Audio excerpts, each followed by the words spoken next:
Hello again, Vishesh. Welcome everyone to a new stream. Oh, I forgot that I had my audio on my PC. Turn that off, I don't want to hear it. Alright, we are on... We're on the last little, section. It's probably a couple of pages or so. Of chapter 6, and then moving on to the last chapter, which is chapter 7. Ooh, that picture is insane. That's where Wuxian has the amulet. Ooh. Oh, then we move on to these two. Okay. And then there's another picture here. Oh, that's so cute. That's Wei Wuxian and Lan Wangji sleeping on the bed together. Oh. To be fair, that isn't even that long either. Wait, that's, well, it's not that big of a chunk, but it's a chunk. But welcome everyone. We're going to be reading through the last little section of chapter 6, and then moving on to the last chapter before we finish this novel. Well, this volume of the novel. And then we would be moving to volume 2, which I don't even know if I can actually get right now because my Heaven Officials books and all the comic books and stuff are on top of it right now. So I'm gonna have to get that out at some point for the streams and stuff. But I think we are good to start.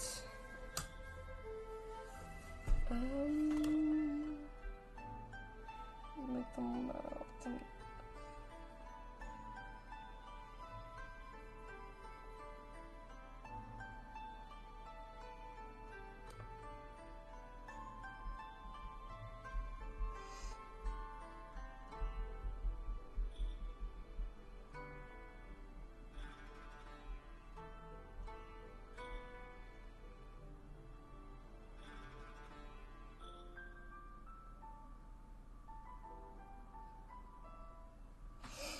okay. If it does seem like I'm not here, it's because I'm getting messaged by someone, so I apologize. I don't even know where we was even up to. Ah, now I remember, now that I looked at the previous page. We was at where we just met Nihua Song for the first time in the book. Since Wei Wuxian is now alive. So I did mention at the end of the last part that I did novel reading is that Niu Huasong actually already knows that Wei Wuxian is back alive now because he was one of the reasons why he's the reason alive. I think, if I remember correctly, he knew Mo Xianyu and knew the whole problems and stuff with the whole Jin clan and stuff like that, and the way Mo Xianyu was being treated. So, yeah, Lan Wangji and Wei Wuxian are now talking to him now about everything that's going on and seeing if they can get any more information about this mystery that they're involved with.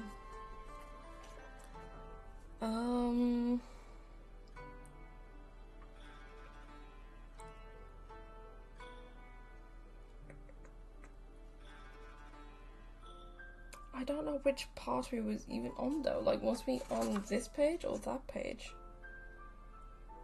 I think did we finish this page?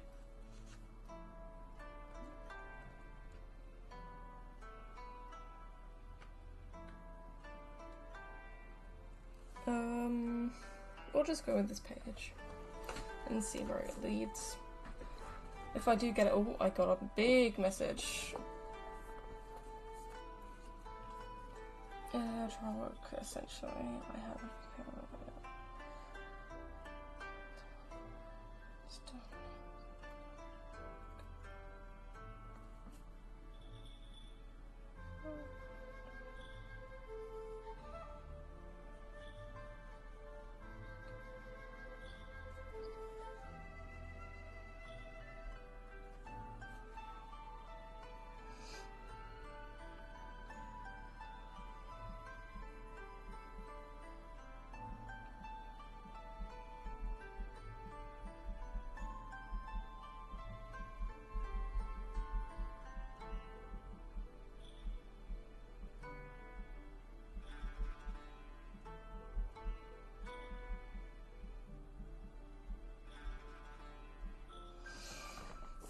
I remember Wei being carried out like bride.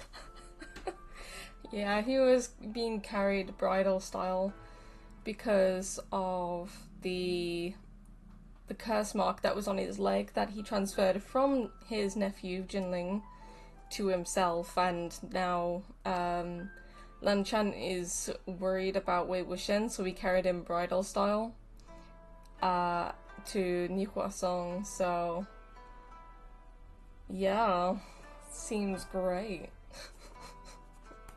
there's gonna be a lot of those things kind of happening. It's great. I'm just gonna start on this page though, because I don't know if I actually did it or not. If I did, I apologize, but yeah, let's start. Ni Huasong quickly explained, it's different. The demonic path is called as such because it consumes human lives. But my family's sabers aren't after people. Rather, they're after all nefarious beings, such as resentful ghosts and belligerent spirits. They spend their entire lives exterminating those creatures. So, if there's nothing for them to eradicate, they will stir up trouble themselves and cause unrest in the family. The spirit of a saber recognizes only one master, never to be handled by another. We descendants can't melt them down because one is disrespectful to their forebears, and two, melting doesn't necessarily solve this problem. Oh lord, Wei Wuxian commented. Aren't they just so?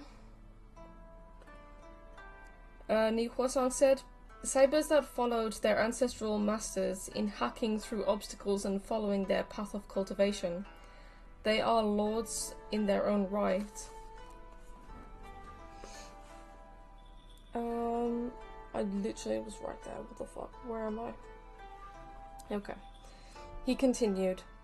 With advancements in cultivation through the generations, this problem grew more serious with time. Until the 6th clan leader of my family came up with a solution. Build this man-eating fortress? Wei Wuxian asked. No. Although it's related, that wasn't thought of at first. Ni Huasong answered, this is what the 6th clan leader did. He did build 2 coffins for his father's and his grandfather's sabers, and dug a tomb. Nothing precious was placed inside the tomb. Instead, hundreds of corpses about to turn fierce were installed inside. Lan Wangji creased his brows. And Ni Huasong immediately interrupted in fright.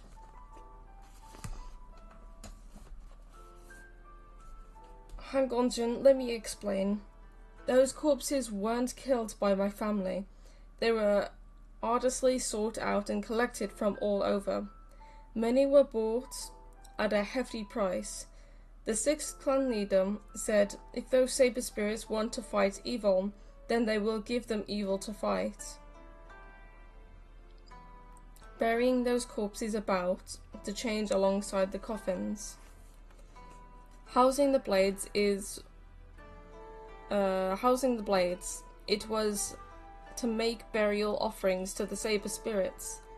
The saber spirits would suppress the transformation of those corpses, and at the same time those corpses could mollify the saber spirits' yearning and madness. It would retain the current status quo, and they would balance each other. It was this method that allowed for generations of peace for us descendants to come. Then why was the stone fortress constructed afterward? Wei Wuxian asked. Why bury the bodies inside the walls, and you said it devoured someone? Ni Huasong replied, those questions are actually one and the same. I guess you can say it devoured someone, but it wasn't intentional. It was a saber tomb our 6th clan leader constructed, and it was built in a very common style of graves at the time. With the generations after simply following suit, but over 50 years ago, this grave was invaded by a band of grave robbers. Oh, Wei Wuxian Glad my voice is doing great. That's great. I don't even remember where I was at. Okay. Wei Wuxian said, thinking, well, that really is breaking ground where Taisu lies. Tomb construction is such a huge ordeal. Word gets out no matter how prudent and low profile you try to be. Ni Huasong said, that band of grave robbers probably asked around and heard there was a grand tomb on Xinglu Ridge. They marked this target and came prepared. There were a couple of genuinely able cultivators who actually managed to decipher the position, break the maze array, and find our clan's saber tomb. They dug a hole and went down, entering the grave. Those in their profession had seen plenty of corpses, so they weren't afraid of the dead inside. But while they ransacked the place looking for gold and treasure, they were breathing right next to the bodies. Every single one of them were young and strong males, full of yang energy. You must understand, there were corpses about to transform lying in there.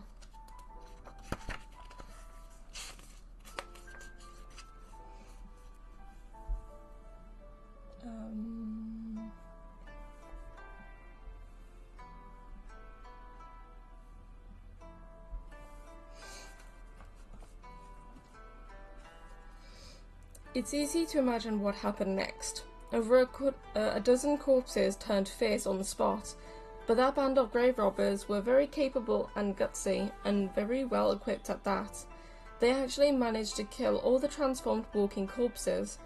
After a vigorous fight, with body parts strewn everywhere, they finally realized this was a perilous place and were preparing to leave it. It was when they were retreating that they were devoured.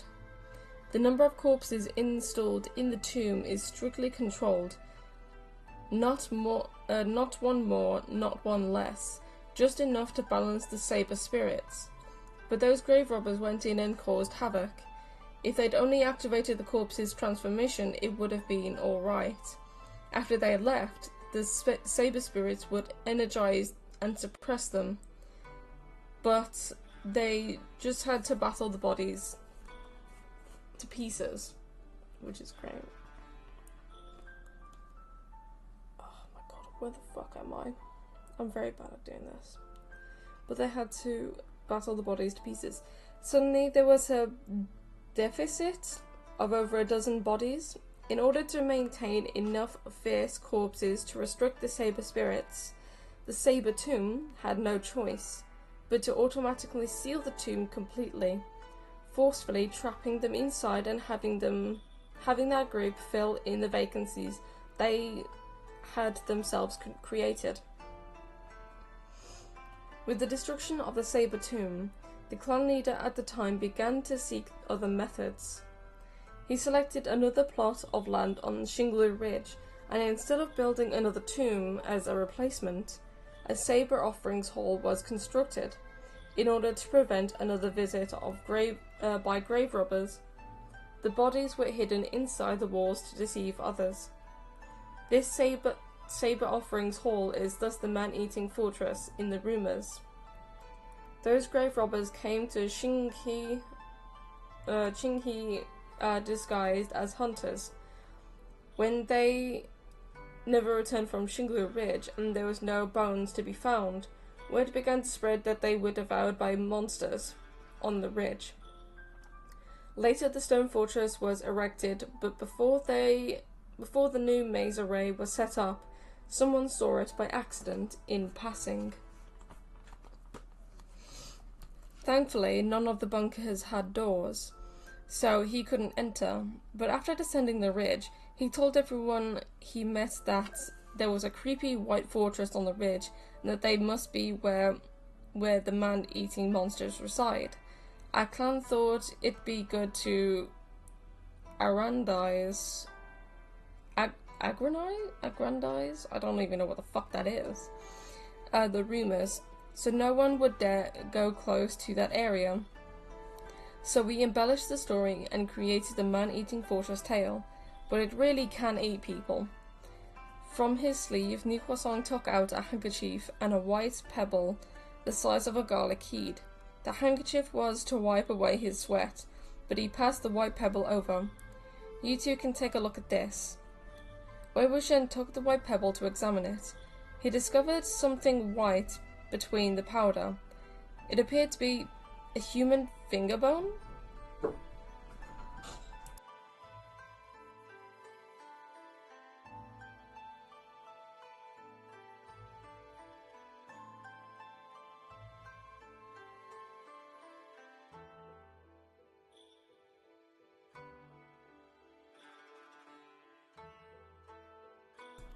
I'm just gonna pause for a second, guys. My mom gave me something to eat.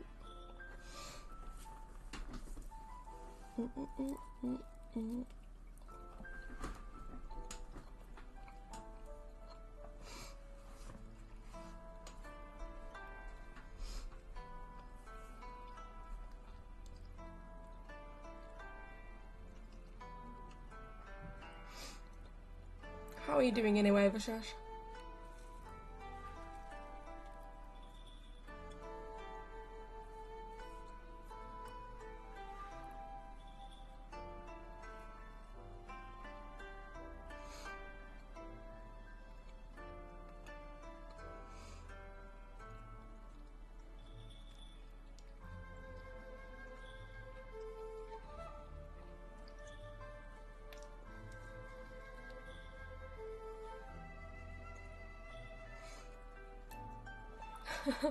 That's basically me every day, Vishesh.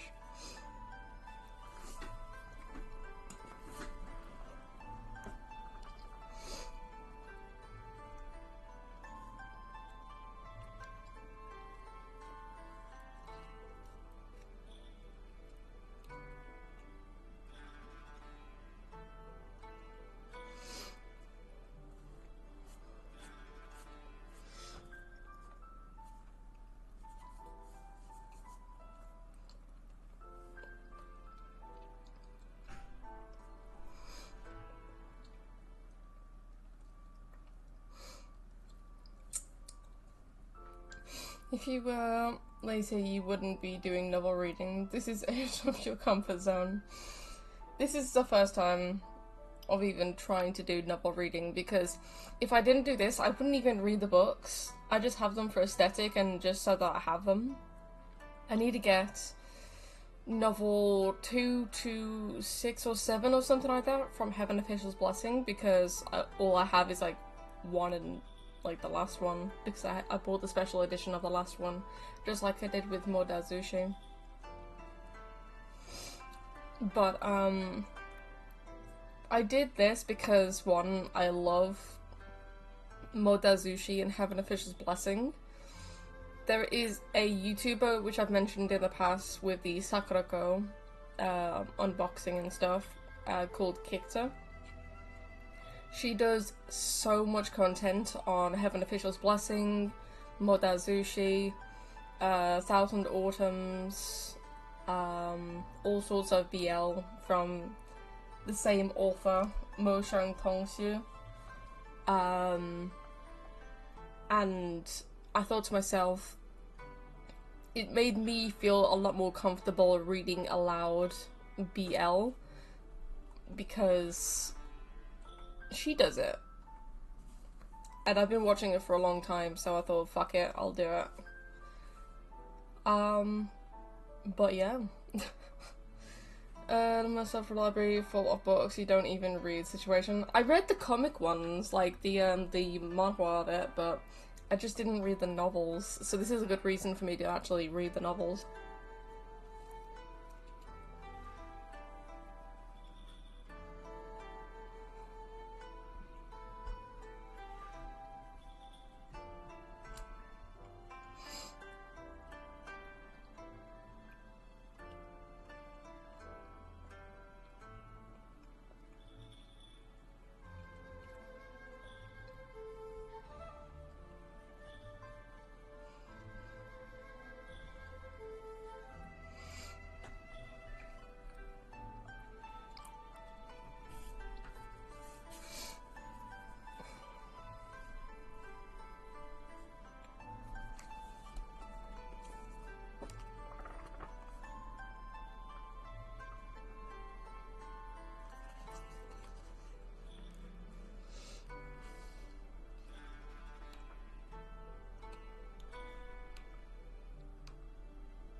We have 10 more pages to go until chapter 7. That's great. When did you started getting into manhwa and modazushi? Oh god. A couple of years back. I've been obsessed with it. I even bought Wei Wuxian's flute.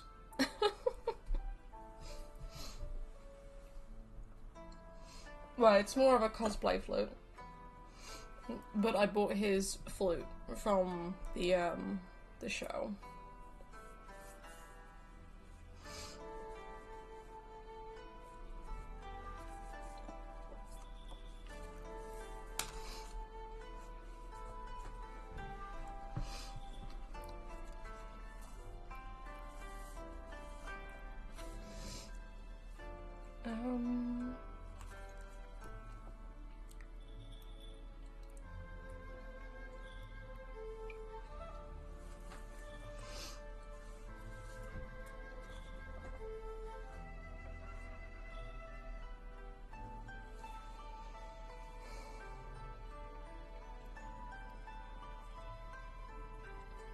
Ah, here we go.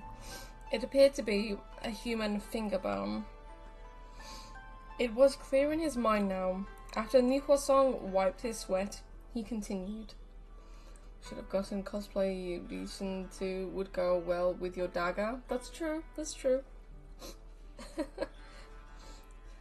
Kind of the same colour, but a darker shade of blue.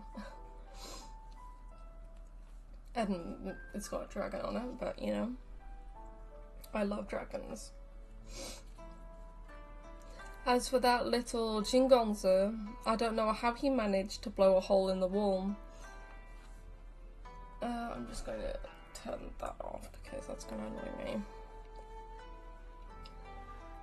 That he could do so to such a thick wall means he must have carried plenty of spiritual devices with him.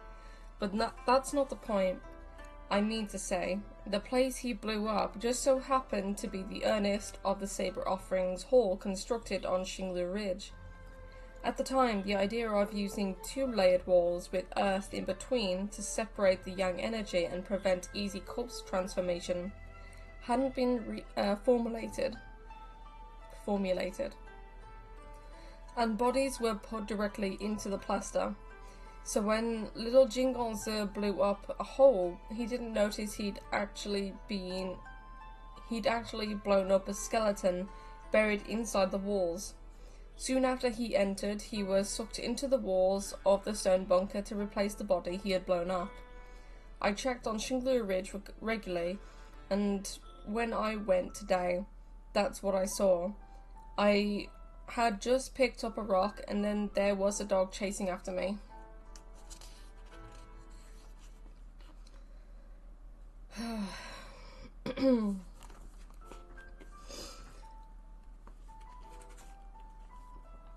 The Saber Offerings Hall is pretty much the same as our ancestral grave. The more Ni Huasong spoke, the sadder he became. Generally, cultivators know this is my clan's domain, so they don't conduct night hunts in the Jinghe area. Who knew he'd be so unlucky that first there was oh my god, my voice. Oh my god. I can see why Kikta doesn't do novel reading, because it's so much effort to read aloud. Where was I again?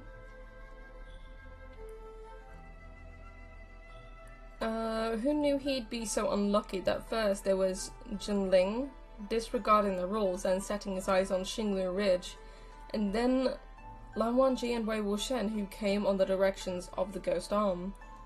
He said, "Hangonjin and this gentleman, I've said everything. Please absolutely do not let this out, otherwise, because the Ni clan of Jinghe was already pretty much half dead at this point.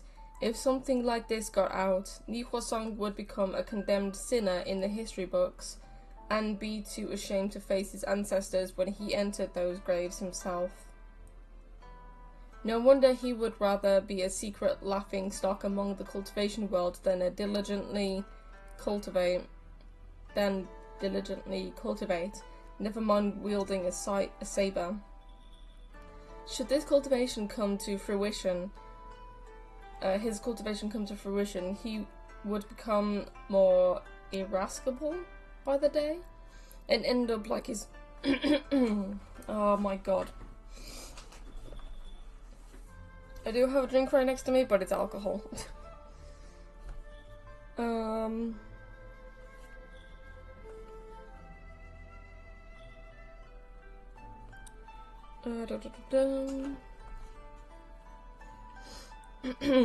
end up like his older brother, and all those who had come before him, berserk and dying alongside a saber that would curse the world after his death.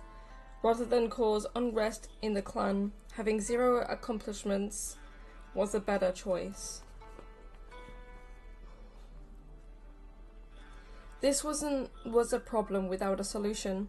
The Ni clan had forged this path since its founding generation, so would its descendants have to denounce the path and foundation established by their forebears? The prominent cultivation clans all had their unique specialties. Just as the Lan clan of Gosu was adept in music, the saber spirits of the Ni clan of Qinghe were fierce and tough. Their power was so mighty and destructive precisely because the skill required to master it was in a league of its own. Did you eat something spicy or something? Nope. It was just a sandwich. If they were to abandon this discipline of their ancestors to start anew, to find a new path, who knew how many years that would take? Success would not be guaranteed, not to mention Ni Huasong would never dare defect from the Ni clan to cultivate a different path. Thus he had no choice but to be useless. He technically isn't useless though, because he literally... I'm not actually in the clan. If he hadn't been a clan leader and could spend his life playing around and painting fans like he had back at the Cloud Recess, he would definitely have been much more at ease than he is now. But since his older brother had passed away, no matter how much his abilities fell short of his aspirations, he had no choice but to shoulder the clan's heavy burden and stumblingly march forward. After Ni Huasong left, exhorting and pleading their silence all the way, Wei Wuxian zoned out for a while. Then suddenly, he noticed Lan Wangji walking over and bending one knee to the ground in front of him, rolling up his trouser leg seriously. He quickly said, "Wait, again?" "Expel this curse mark first," Lan Wangji said. Within a day, Han Gongjun had kneeled in front of him in this position on several occasions. While the other party was exceedingly serious, Wei Wuxian couldn't bear to watch such a scene. "Let me do it myself." He quickly pulled up his trouser leg and saw the curse mark had spread to the entirety of his calf, climbing past his knee and crawling up the thigh. Wei Wuxian glanced at it and said casually, "It's all the way up my inner thigh now."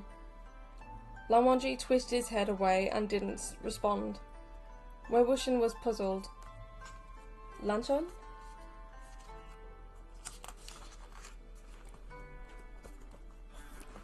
Lan Wangji turned his head back at the call, but his eyes were still dodging about. Seeing this, Wei Wuxian blinked. He felt like playing a trick on him, for some reason. Just as he was about to tease the man, however, there was suddenly a cracking sound from the table. They both rose to their feet to look and saw the teacups and teapot were shattered on the ground. An evil-seeming Quan pouch was lying among the white porcelain? I don't even know these words. Fragments and the spilled tea. The surface of the bag was pulsing as if something was trapped inside, desperate to get out. The reason why he was dodging his eyes away from him is because if he did he would not be able to look away because he wants to look at Wei Wuxian that way. So, yeah. Although this evil sealing Chunkun pouch appeared to only be the size of a palm, it possessed magical storage powers and was soon inside and out with complicated spells to reinforce the multiple layers of the seal. Lan Wangji had originally sealed the arm inside the bag and weighed it down with the teacup on the table, but seeing it is so agitated now, finally reminded them it was time to play rest. If they didn't temporarily appease it every night with a song, then no matter how strong the evil sealing Chunkun pouch's subduing powers might be, it would not confine the ghost arm on its own. Wei Wuxian reached for the flute at his waist, but came up empty. He looked around. As it turned out, the bamboo flute was already in Lan Wangji's hand. He had his head slightly bowed and carved at the bamboo flute in concentration for a while, before handing it back to him. When Wei Wuxian took it back and looked at it, the tone holes and other little details were much cleaner and more exquisite after his mending. "Play properly," Lan Wangji said. Recalling the duets they played, that was so horrible, it had Gerd Lan Qiren awake, before making him spit blood and faint once more. Wei Wuxian almost fell to the ground laughing. He thought, must have been hard for him to have tolerated my playing for so long. He stopped playing dumb about it and very seriously placed the bamboo flute to his lips. Unexpectedly, he had only played a couple of notes when the Chunkun pouch instantly swelled many times over. All of a sudden, standing up, Wei Wuxian scoffed and played a cracking note. What is it so used to, the ugly melody, that if I play better, it doesn't like it anymore? As if in response, the evil sealing Chunkun pouch shot toward Wei Wuxian. The notes under Lan Wangji's fingers swerved, and with a sweep across the guqin, all 7 strings strummed in unison, letting out an angry roar akin to a landslide. At this admonishment from the guqin, the evil sealing Chunkun pouch collapsed once more. Wei Wuxian continued playing like nothing had happened, and the tension that had stiffened Lan Wangji's wrists softened. He followed the melody of rest, and the sound turned tranquil and leisurely as they harmonized. After the session was over, the evil sealing Chunkun pouch finally shrank back to its normal size, and lay there, quiet and unmoving. Wei Wuxian stuck his flute back on his waist. It was never this agitated the past few days. It seems to have been triggered by something. Lan Wangji inclined his head in agreement and turned to him. "And it is something on your person." Wei Wuxian immediately looked down to inspect himself. There was only one thing that had been added to his person today. The curse mark transferred from Jinling, and that was something left on Jinling by the stone fortress of Xinglu Ridge. Did the strength of the ghost arm's reaction to the mark mean... Wei Wuxian reasoned aloud. Meaning inside the walls of the Ni Saber Offerings Hall, there might be a part of its body?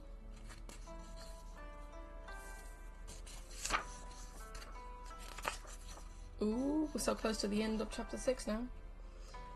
Early the next day, the two departed together to return to Xinglu Ridge. Li Huasong, caught red-handed the day before, had given up the whole unsavory inside story. He had called together all the trusted sect disciples in the clan to come to clean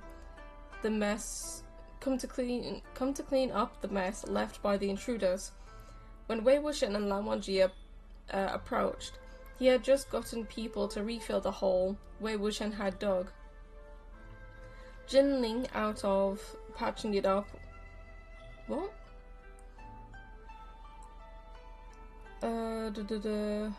Just gotten people to refill the hole Wei Wuxian had dug Jinling out of, patching it up with a brand new corpse. He wiped at his sweat as he watched the white bricks laid layer by layer.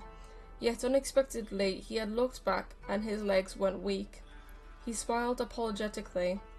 Han Gongjun and this gentleman. Wei Wuxian cupped his hands and smiled.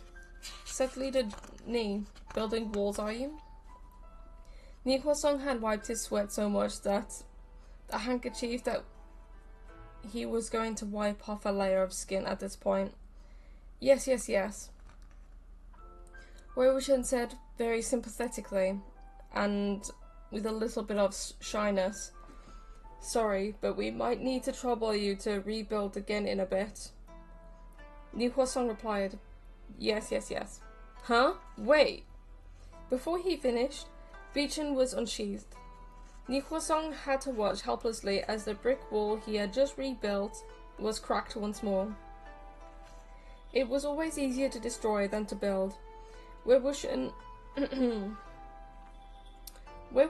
tore the bricks down with insane speed. Who knew how many times faster than they had been laying them?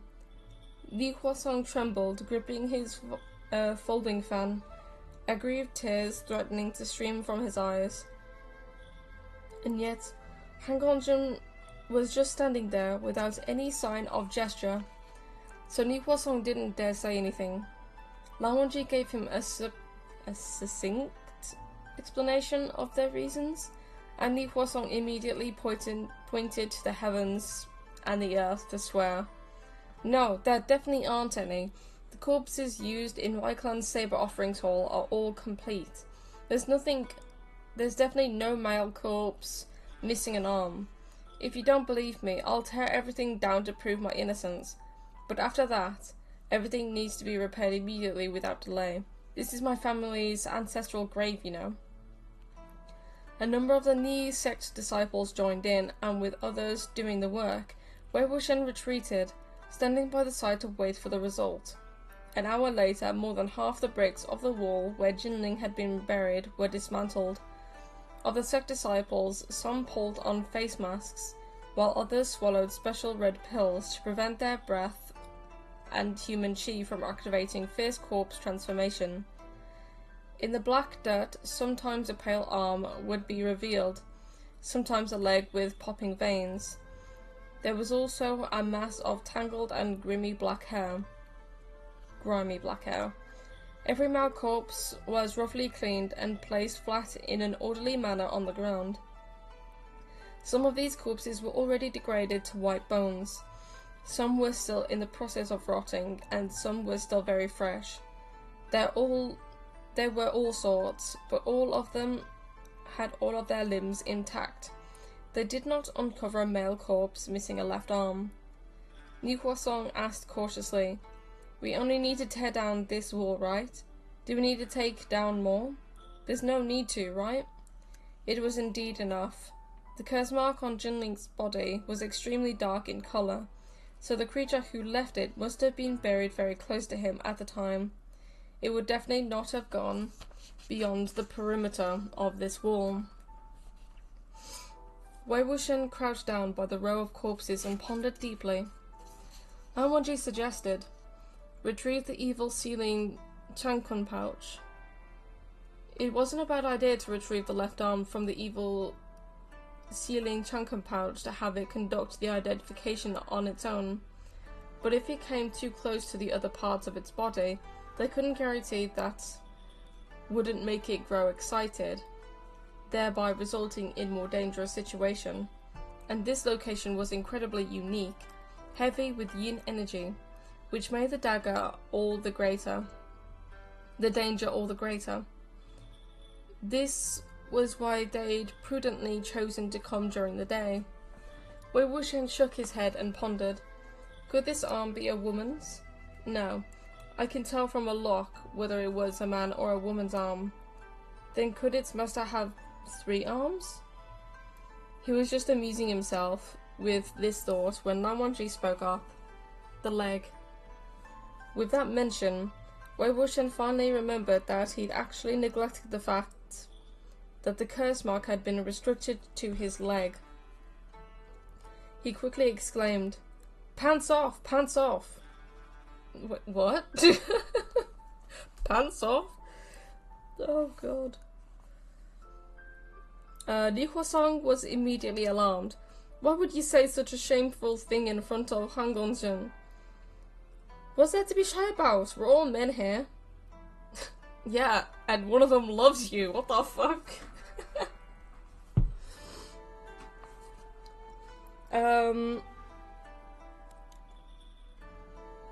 Wei Wuxian said, "Give me a hand.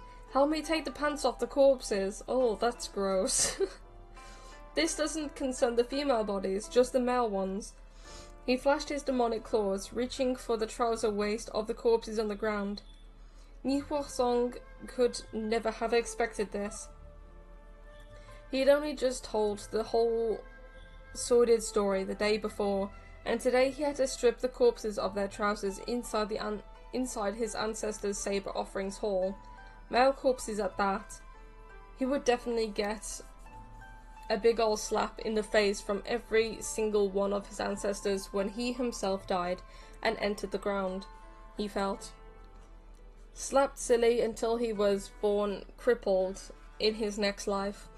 Tears streamed uncontrollably down his face. Thankfully, Lan Wangji stopped Wei Wuxian in the act. However, just as Li Huasong was going to praise him with an as expected of Han Gongzhen, he heard, "Let me." "You?" Wei Wuxian asked. "You're gonna do this?" The corners of Lan Wangji's brows seemed to be faintly twitching, like he has endured something, and he repeated, "Do not touch them. Let me." Ah, he's jealous. Of corpses. We are all men here, the greatest excuse a gay man can come up with. Literally. Oh my god. All of the shocks Li Huasong had received today, this was the strongest. Of course, Lan Wangji didn't actually remove the trousers of those corpses with his hands. He merely used Beechen's sword chi to lightly slash their clothing, revealing the skin underneath. Some didn't even need to have their clothes slashed, since they were already tattered. It didn't take long before he said, "Found it." The group quickly went over to see. The corpse next to Lan Wangji's white boots had, upon his thighs, a very faint, threaded circle. The thin, flesh-coloured stitches were dense and cramped. There was a subtle difference in the skin colour above and below the threaded circle. It was obvious the legs and upper body of this corpse did not belong to the same person. Those two legs were stitched on. Li Huasong gaped. Wei Wuxian asked, "Who is responsible for picking the corpses used for the new saber offerings?" Ooh, we're on the last 2 pages of chapter 6, nice. Li Huasong was in a confused daze. Usually it's the clan leader themselves who picks and stores the bodies while they're still alive. My older brother passed early and didn't have enough, so I helped him pick some. As long as the facial features and limbs were all intact, I'd keep the body. I don't know about the other ones. He definitely wouldn't know who'd stuck that corpse in.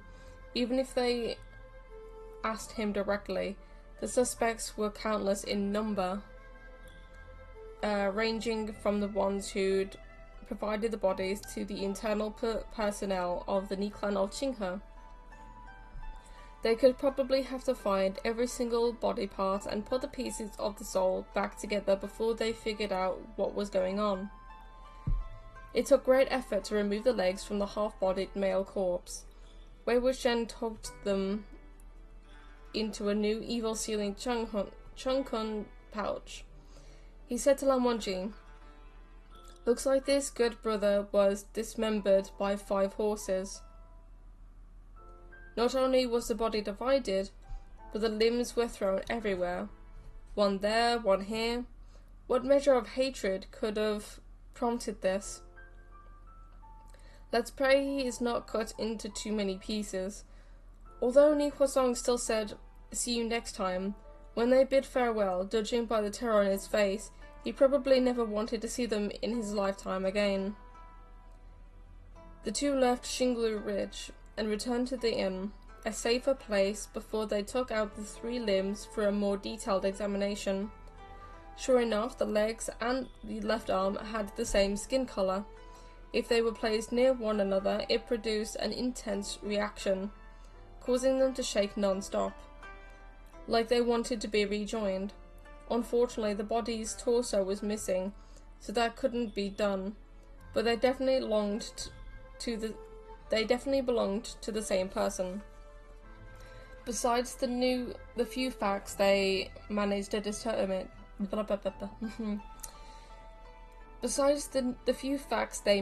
determine that this was a man of large build with long, slender limbs, strong and healthy in build and soul, and possessing exceptional cultivation.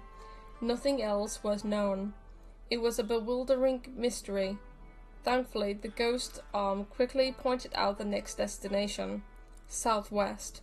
Following its direction, Wei Wuxian and Lan Wangji arrived at the city of Yuyang. And that's the end of chapter 6. We are now on chapter 7, The Morning Dew. Just gonna have a little quick break because my voice is becoming annoying. I also had to delete Fortnite off my account just so that I could do the update for Star Rail. I'm actually gonna pop on Star Rail right now and see if there's any changes, because I think we now have the 2.4 update.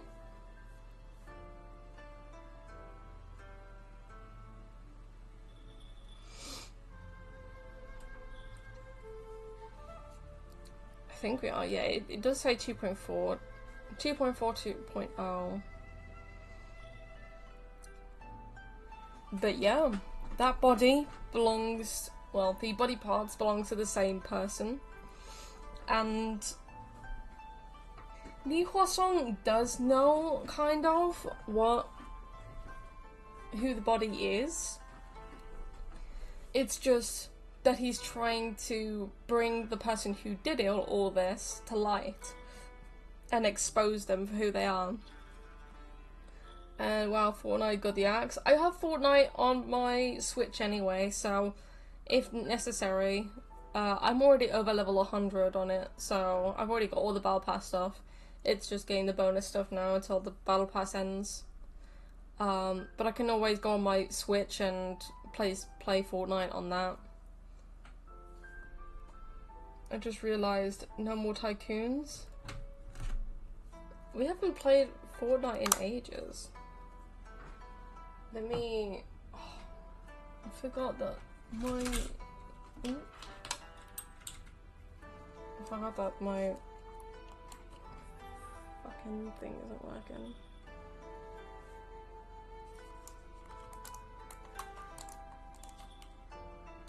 Do I really need to... Wait, actually...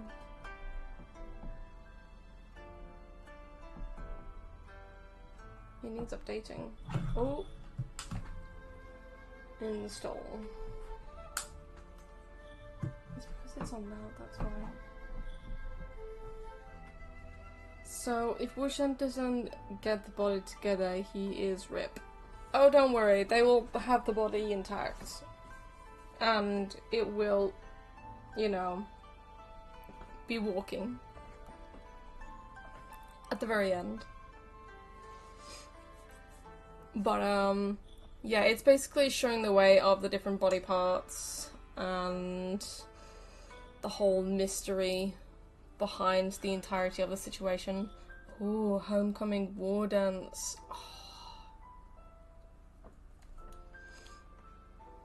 Oh. Ooh. You guys can probably hear my dog in the background. Someone's outside.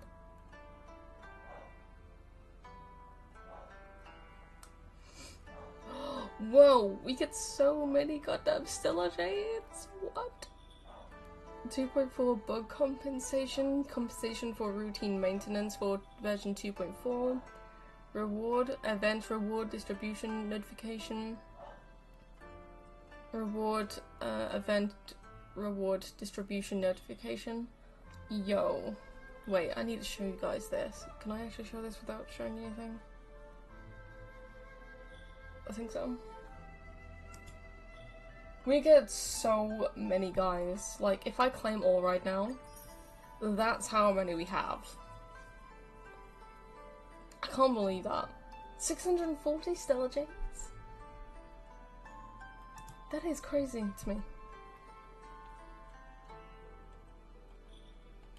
But, yeah, that's mad. Holy fuck. This is on my main account, this is not on the Wei Ming account. I'll be on that tomorrow, doing the stream. Fortnite's updating on my Switch anyway, so if need be and I need to go back on it, then I can go on it on my Switch. But, yeah, basically, this whole mystery, is basically Wei Wuxian and Lan Wangji figuring out whose body it is. But Ni Huasong basically already knows who it is. It's just the fact that he's trying to determine the best way to put that person in light and show everyone what kind of a monster he is. And you guys already probably guessed by the way I talk about this character that I really don't like them. 1925.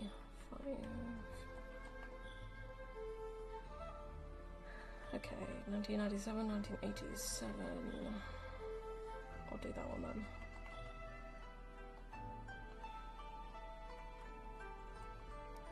New warps? Ah, okay, so we have Yun Li and we have Hua Hua.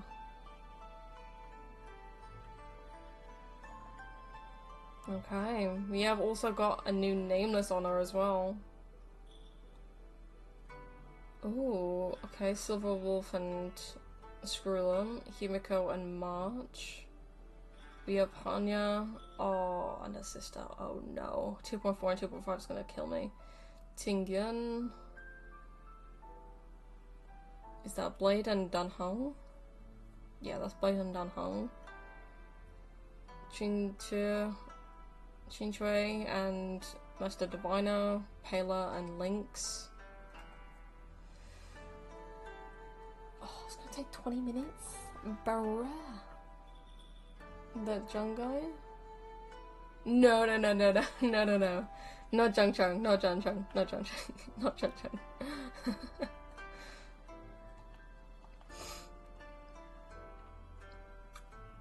Oh man. Imagine if it was Zhang Cheng. Oh man, that's funny.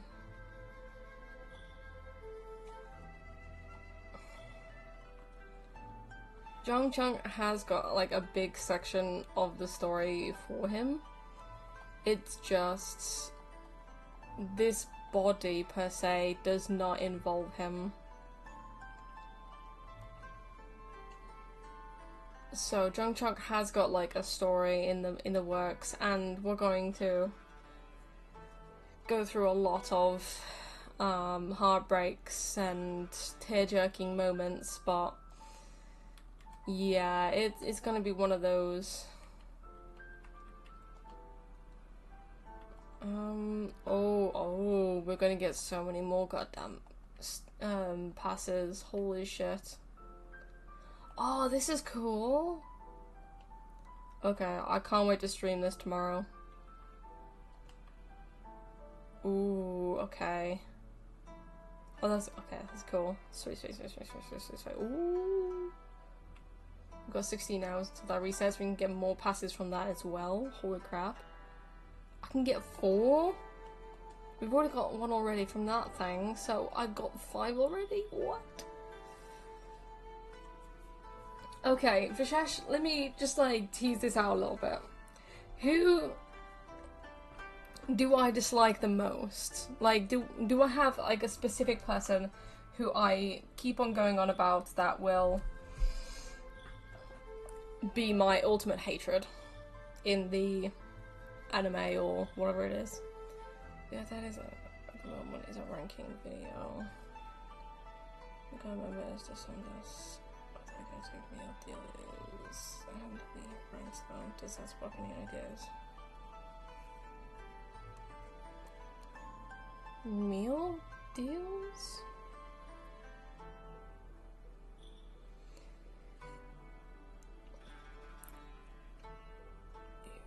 Like a tourist.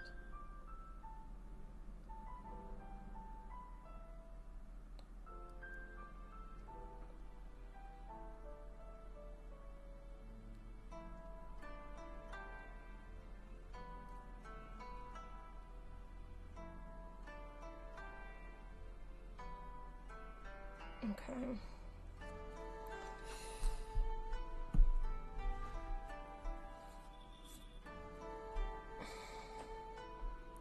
Oh my god, why did these guys put so many goddamn paragraphs?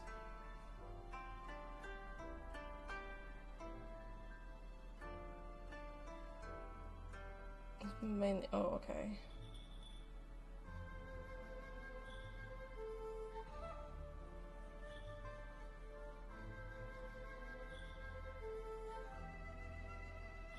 I'm gonna block this person because that's the second time now.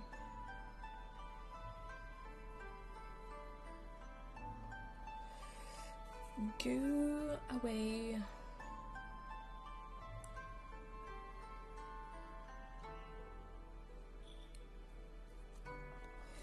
I swear you can make your own tip lists. I remember you said something about hating someone very much. Was he in the cloud recess during Wushan school days? He, I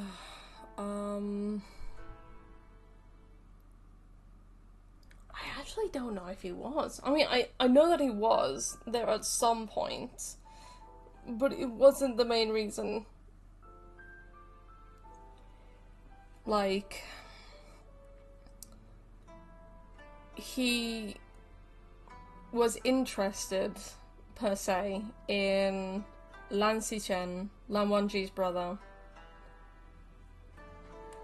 But, with that being said, however, I'm going to stop talking and I'm going to continue on with the story. How long is this story again? Oh, this is chapter 7 right here. So we have all of this. Oh god, we are definitely not finishing this day. Maybe next week.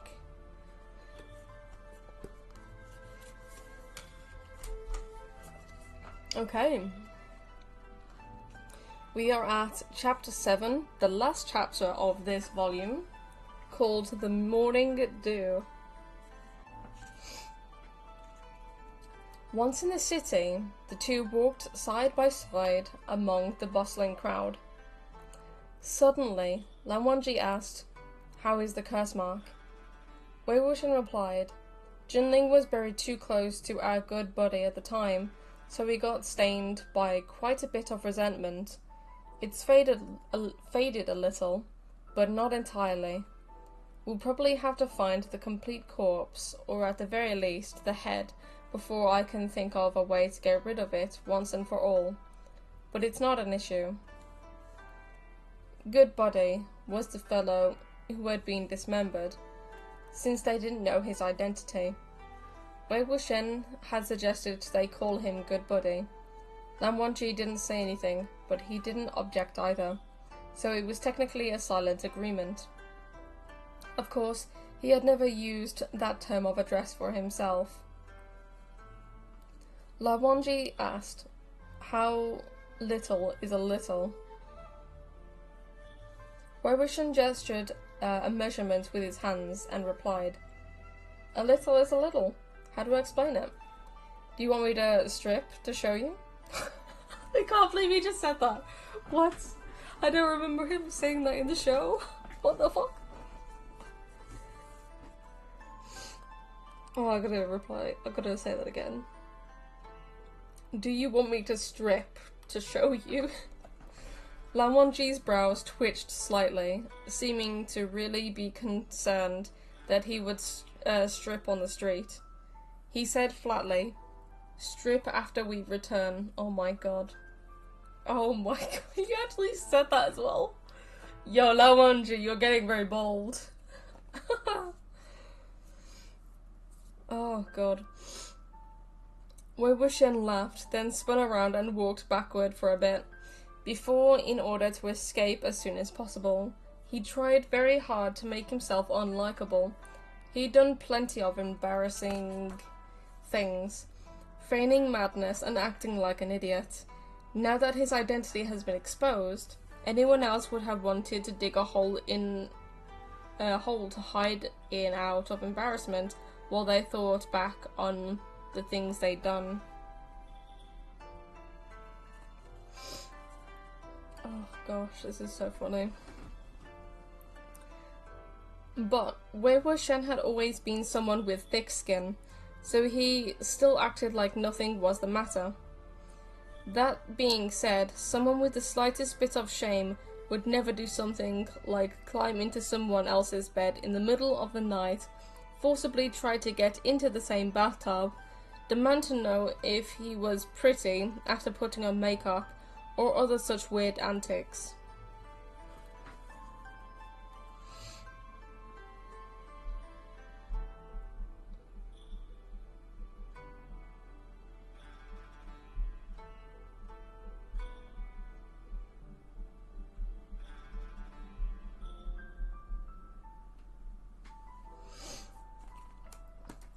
He for real just said, "Wait till we get back home." Oh my god, yes. You basically did, you know. And Wei Wuxian just laughed it off, thinking, haha, that's funny. When he actually meant it. Oh gosh, that's funny. Where was I? But he pretended not to remember anything, so naturally, Lan Wangji wasn't going to voluntarily mention it either. The two had been acting as if nothing had happened, meaning today was the first time since then that he'd made such a joke. After he was done laughing, Wei Wuxian composed himself. "Han Goljin, do you think the same group that threw our good buddy's arm into the Mo Manor to attack your clan's juniors was also the one who sewed his legs into another corpse before burying the whole thing in the wall?" In both the past and present, he had always called Lan Wangji by his birth name in his own head. But recently he's gotten used to using his venerated sobriquet every day. Besides, using this form of dress carried a certain flavour he developed taste for. It pretended to be serious, yet had an odd sense of silliness, so he continued to use the name outside, half-jokingly. "Two groups," Lan Wangji replied. So we're of basically the same mind," Wei Wuxian said. "Going to all the trouble of sewing the legs onto another corpse and then hiding them in the wall, clearly not wanting the limbs to be discovered. If that's the case, then that left arm wouldn't have been purposefully thrown out to attack the disciples of the Lan clan of Gosu, since that would for sure attract attention and instigate investigation. One took great pains to hide the limbs away. The other struck rashly, fearing the limbs wouldn't be discovered. The two groups couldn't be one and the same." He'd said everything there was to say. There didn't seem to be anything left for Lan Wangji to add, but still, he ummed in response. Wei Wuxian spun back around and talked as he walked. The legs hider knew about the Ni-clan of Qinghe's saber offerings hall customs, while the left arm tosser knew the movements of the Lan clan of Gosu. The two parties are not simple. The mystery thickens.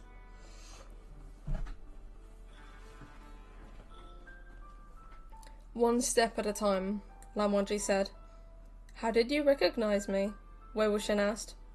Think for yourself, Lan Wangji replied. They went back and forth, questioning and answering without pause.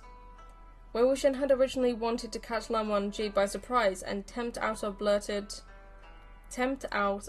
response to his question, but the attempt had been a failure. He wasn't discouraged, though, and rapidly swerved the topic to something else. I've never come to Yu Yang before. In the past, I've always got other people to hunt for information. Let me slack off a little and trouble you to do the work this time. Will Han Guangjun mind? Lan Wangji immediately turned to leave, and Wei Wuxian quickly called after him. Stop, Han Guangjun. May I ask where you're going? Lan Wangji looked back, to the Cultivation clan that is stationed in this area. Wei Wuxian tugged on the tassel of his sword and reeled him back in. What are you doing? Knocking on their door. This is their domain. Even if they know anything, they won't tell you. Either because they can't handle it, and want to cover that up because it's humiliating, or because they'd adamantly refuse to let outsiders stick their noses in. Esteemed Han Guangjun, it's not that I'm trying to discredit you, but you really can't work right without me, huh? It'd be a miracle if you managed to get any information the way you hunt for it. What he said was a little blunt, but in Lan Wangji's gaze, beneath his eyelashes, there was nothing but softness. He answered quietly, Wei Wuxian laughed. What's with the ing to this too? His mind was delighted at the opportunity to tease. Only knowing how to say he is still dull. How should information be sought? Lan Wangji asked. Wei Wuxian pointed in a direction. By going there, of course. The place he pointed at was a long, wide street. Along the sides of the street hung showy store signs of various sizes. Bright, incredibly eye-catching red cloths wafting in the wind. Every store had their doors wide open and round. Black jugs displayed outside. There were waiters carrying trays of small wine cups, slapping their chests and recommending brews. The wafting, fragrant scent of strong spirits filled the street. It was no wonder Wei Wuxian had found himself walking slower and slower earlier. When they reached the intersection, he came to a complete stop, and pulled Lan Wangji to a stop too. Wei Wuxian said seriously, The waiters in this place like these are usually young and sharp-witted, fast and efficient. And since there are many customers every day, talk runs rampant. Words of strange occurrences never escapes their eyes and ears. Lan Wangji ummed and didn't disagree, but a certain assumption was already written on his face. You clearly only want to drink. Yeah, Lan Wangji already knows that Wei Wuxian likes to drink. But I guess it's also a good way to try and get information as well. Wei Wuxian pretended he couldn't read his expression. So Wei Wuxian already knows. That's funny. He yanked on Lan Wangji's sword tassel and stepped into the tavern district with eyes beaming. Oh, God. Immediately, several waiters from different taverns approached, surrounding him, each more enthusiastic than the next. Try a taste. It's the local famous He family brew. Try this one, Gonzo. Tasting is free. If you enjoy it, then please come patronize our humble shop. This liquor doesn't smell strong, but the aftertaste is sure to satisfy you. If you can still stand after drinking this, I'll change my surname to yours. That's funny. Having heard this, Wei Wuxian exclaimed, Great! He took the bowl of liquor the waiter was holding and tossed it back, then grinned and showed him the empty bottle of the bowl. changing to my surname? Surprisingly, the waiter didn't cower. Instead, he held his head high and spoke with more gusto. I meant, drink an entire jug. They give me 3 jugs, Wei Wuxian said. The waiter was overjoyed and rushed back into the tavern. Wei Wuxian turned to Lan Wangji to explain himself. It's business. We help their establishment first, then talk after. It's easier to open mouths after all that's taken care of. Lan Wangji paid the bill. The two entered the tavern. There were wooden tables and chairs installed inside for guests to rest and chat while they drank. There was another waiter inside who perceived Lan Wangji's dress and demeanor to be shockingly divine and didn't dare to receive him poorly. So he gathered his strength and scrubbed the furniture hard before he dared direct them to their seats. 2 jugs sat next to Wei Wuxian's feet while the other was held in his hand. He bantered a bit. Oh, hello, Monica. Welcome to the stream. Moniac? Ooh, interesting name. Holy crap. The gentleman paying for the ladies' bill. How chivalrous. Literally. Okay. With the waiter getting chummy with him, before cutting to the chase, were there any strange happenings in the area? The waiter was talkative one too, so he rubbed his hands together and asked, what sort of strange happenings? Haunted houses, abandoned graves, dismembered corpses, that kind of thing? The waiter darted his eyes between the two of them and said, I see. What do you guys do? You and him. Haven't you already guessed? Wei Wuxian asked. The waiter said with understanding, True enough, it's easy to guess. You two must be kinda prominent cultivators who can fly around riding clouds and whatnot, right? Particularly the one beside you, sir. Usually I never see anyone so... Wei Wuxian grinned. So beautiful? The waiter laughed aloud. Listen to you, sir. This gonzo is gonna be displeased. Strange happenings, right? Who is at my door? 1 second.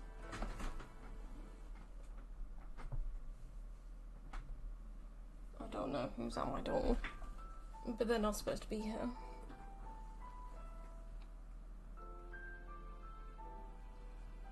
My parents are no longer here, so they shouldn't...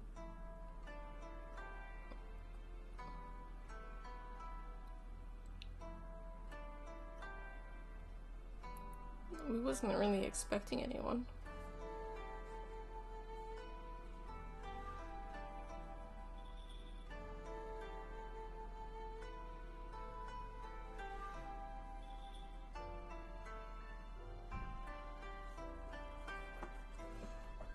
I haven't had any messages from my family.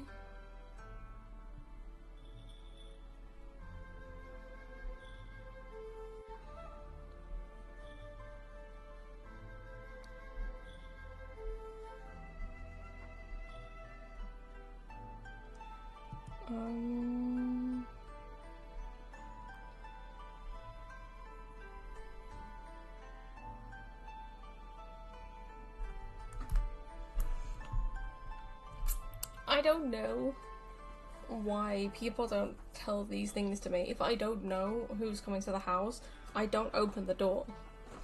If we're not expecting anyone, I don't answer.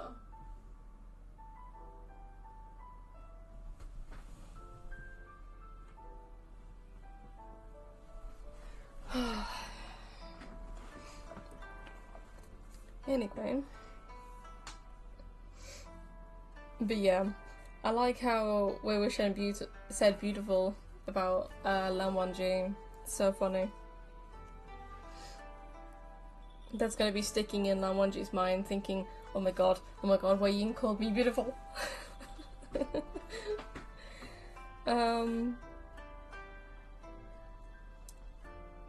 There strange happenings, right? There have been some. But the news ain't current, it's from about a decade ago. If you head in that direction and walk for about another couple of kilometers, after leaving the city you'll see a rather beautifully built mansion. Don't know if the establishment plaque is still there, but that place is the Chang residence. What's wrong with the mansion? Wei Wuxian asked.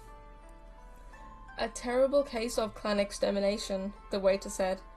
You're asking for strange happenings, sir, so of course, I'm picking the strangest of the strange. The entire family died, and I hear they were all terrified to death. Lan Wangji appeared thoughtful at hearing this, like he was remembering something. Wei Wuxian paid no attention to him and continued to press for more information. Is there a cultivation clan stationed in this area? I just remembered the whole situation with his family. Oh god. Your family loves giving you surprises? Oh, you have no idea. My family don't even say if anything's popping up. I know about anything on the day. Or when people come to the house, I'm like, I don't get told anything. So, it's great. To be able to terrify an entire family to death, it had to be the work of extremely cruel, terrifying, malicious ghosts or belligerent spirits. Not every family had inescapable, unspeakable difficulties like the Ni clan of Qinghe. Normal cultivation clans wouldn't tolerate such creatures lurking in their territory. The waiter replied, There is. Why wouldn't there be? How did they handle the case then? Wei Wuxian asked. Handle? The waiter slung the rag over his shoulder and sat down too, spilling in all seriousness and burden he'd been holding back. Gonzo, do you know the name of the cultivation clan that was stationed in Yuyang? It's Chang. The family that died is them. They all died. So who's left to handle anything? The Chang family that had been exterminated was the cultivation clan that was stationed here. Wei Wuxian had never heard of a Chang clan of Yuyang, so they must not have been a prominent clan of any repute. But to have an entire clan be exterminated was definitely a shockingly huge event, not a trifling matter at all. He hurriedly asked, How was the Chang family exterminated? The waiter replied, This is all hearsay, Yao. The Chang family. One night, there suddenly came the sound of banging on the door, and it was coming from inside the residence. Banging? Wei Wuxian asked. That's right. The banging was very loud. It shocked the heavens. There was yelling and crying coming from inside, like everyone was locked in and couldn't get out. That's just too strange, ain't it? The door was barred from the inside, so if people inside want to get out, just remove the bar. Why slap the door? It's not like anyone outside can do anything. Besides, if you can't get out through the door, don't you know how to hop over the wall? Ooh. Fortnite has now been installed.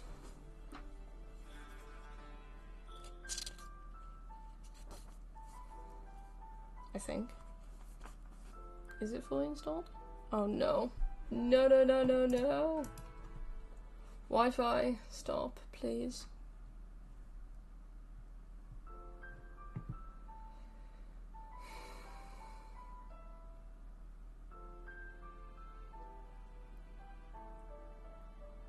Is it okay now? Or is it still doing it?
It's fine now?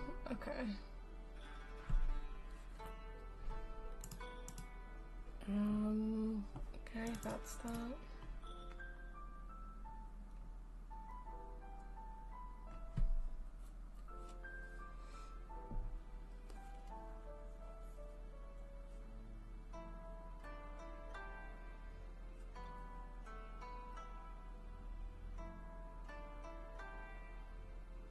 I'm waiting for my Switch to bloody work. I don't know what's going on. I don't know whether it's frozen or not.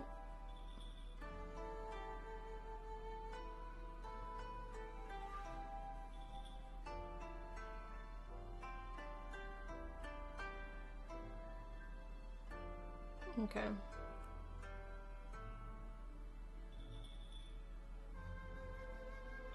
Okay. It's on. So I'll just turn that off for now. Okay.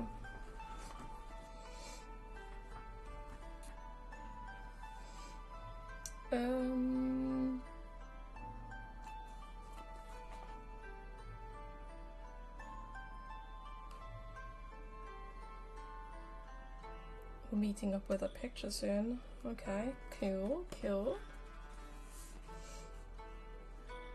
The people outside were griping, or griping, I don't know how to say that word. Everyone in this area knew the Chang family was an amazing clan of the cultivation sort. Well, no more buffering, but frames are dropping here and there. But since it's reading stream, well, yeah, it does seem to be dropping for some reason.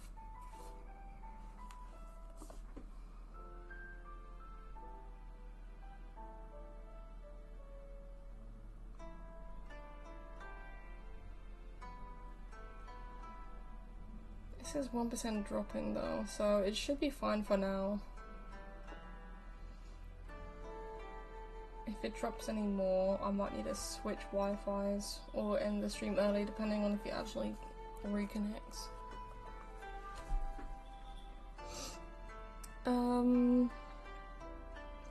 Their family head, I think his name was Changping, had a sword that could fly, and he could stand on it and soar about. If something really did happen in there that the family themselves couldn't handle, wouldn't regular folks be seeking death if they approached? So no one put up a ladder or hopped the wall to check inside. That went for an entire night.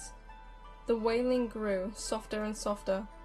The next day, when the sun came out, the entrance to the Zhang residence opened by itself. The entire household, men and women, about a dozen masters and over 50 servants, were sitting or sprawled out, foaming at the mouth. They had been terrified to death. The tavern owner looked over and yelled, "You're dead! What are you doing? Chattering about the cursed dead of the past and not working?" "Another 5 jugs," Wei Wuxian said. And Wenji paid enough for 10, and the owner's face immediately split into a wide smile. He instructed the waiter, "Keep the guests in good company. Don't go anywhere." "Continue the story," Wei Wuxian said. They're basically paying for him to stay there and talk to them about weird stuff. Holy crap. This waiter is definitely getting a bonus this month.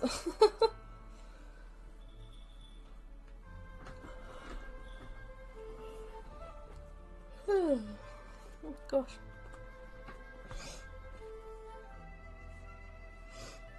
With no more fear of disturbance, the waiter thus gave all he had in telling the tale with all the drama it warranted.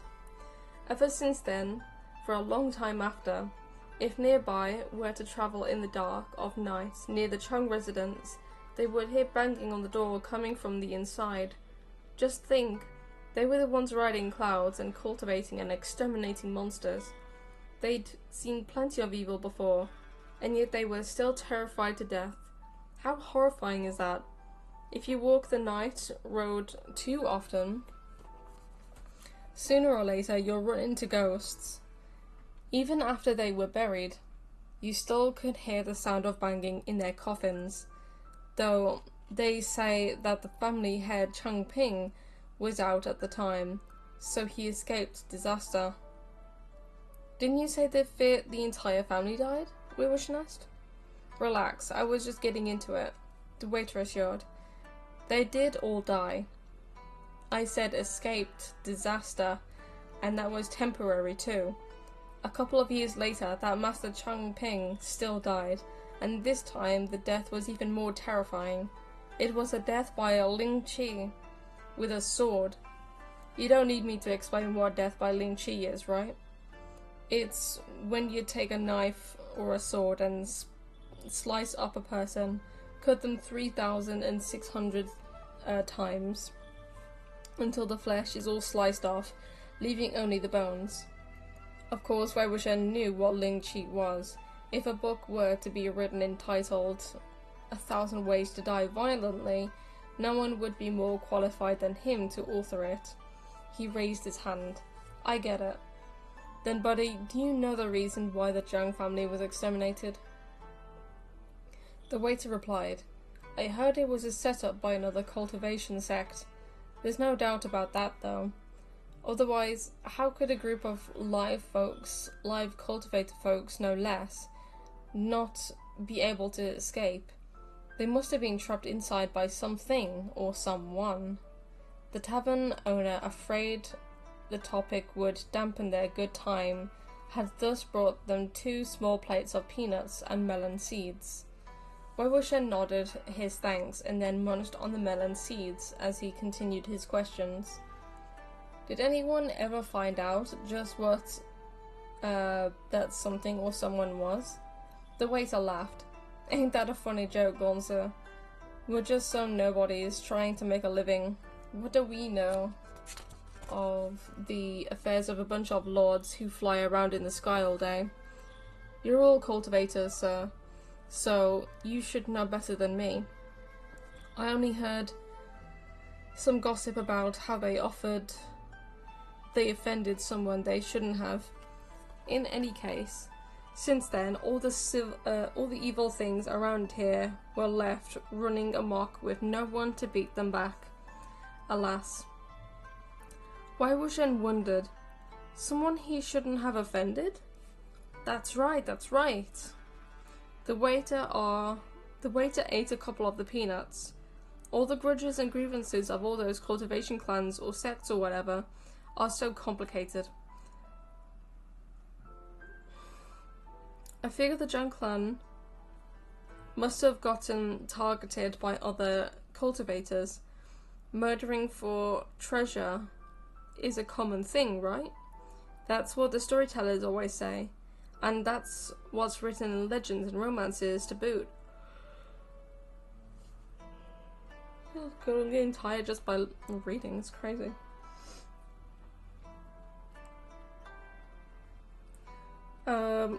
Although I don't exactly know who it is, it seems it was related to an infamous evil overlord. Wei Wuxian smiled as he brought the liquor bowl to his lips, side-eyeing the waiter. Let me guess, you're gonna say you don't know who this evil overlord is, right?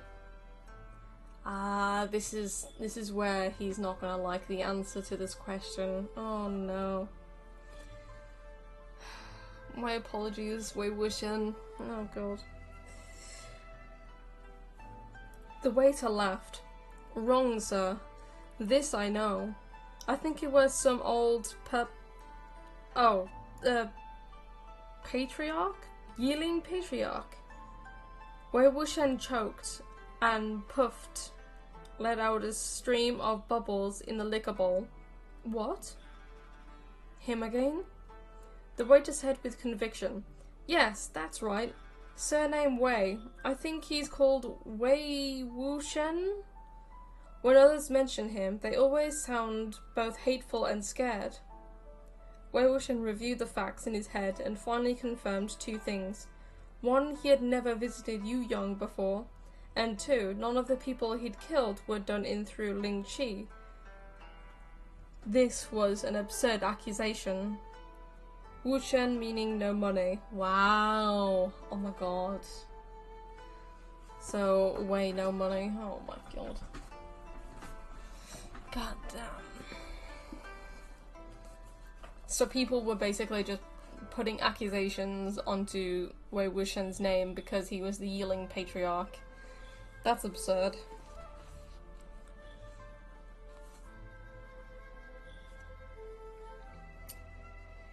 He twisted his head to look questioningly at Lan Wangji, seeming to want an explanation from him.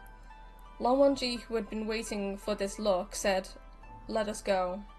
Wei Wuxian immediately understood.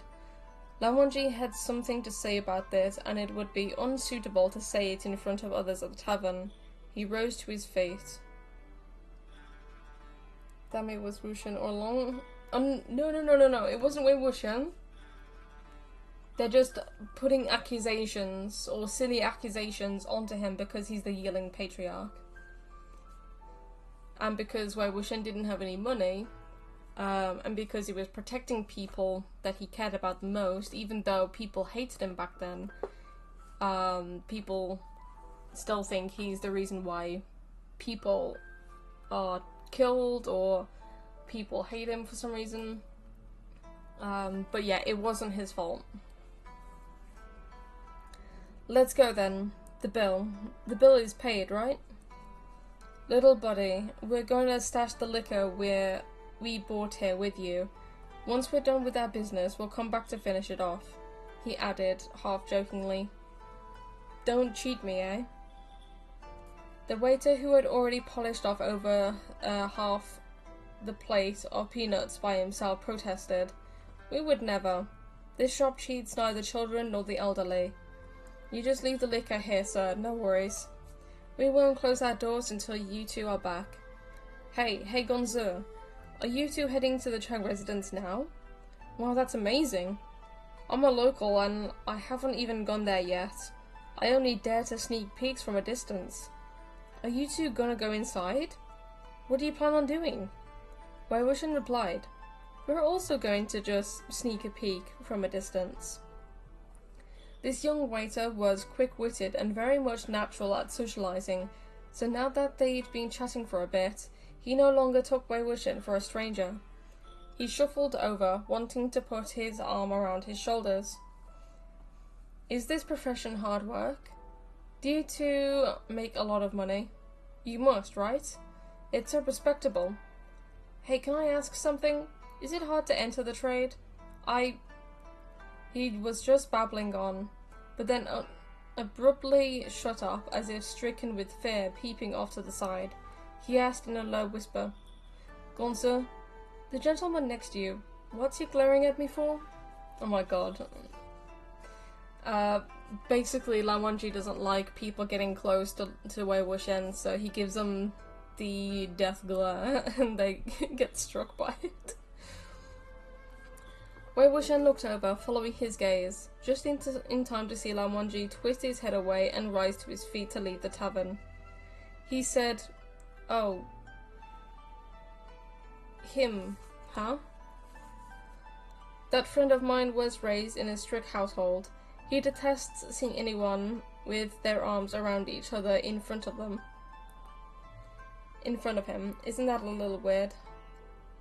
The waiter sulkily removed his arm as he whispered, It is. Look at the way he's glaring. You think I was putting my arm around his wife? Technically, he's not wrong. Oh my god, that is so funny. Oh no. Wei Wuxian doesn't know it yet, but he's totally Lan Wangji's wife. Oh my god.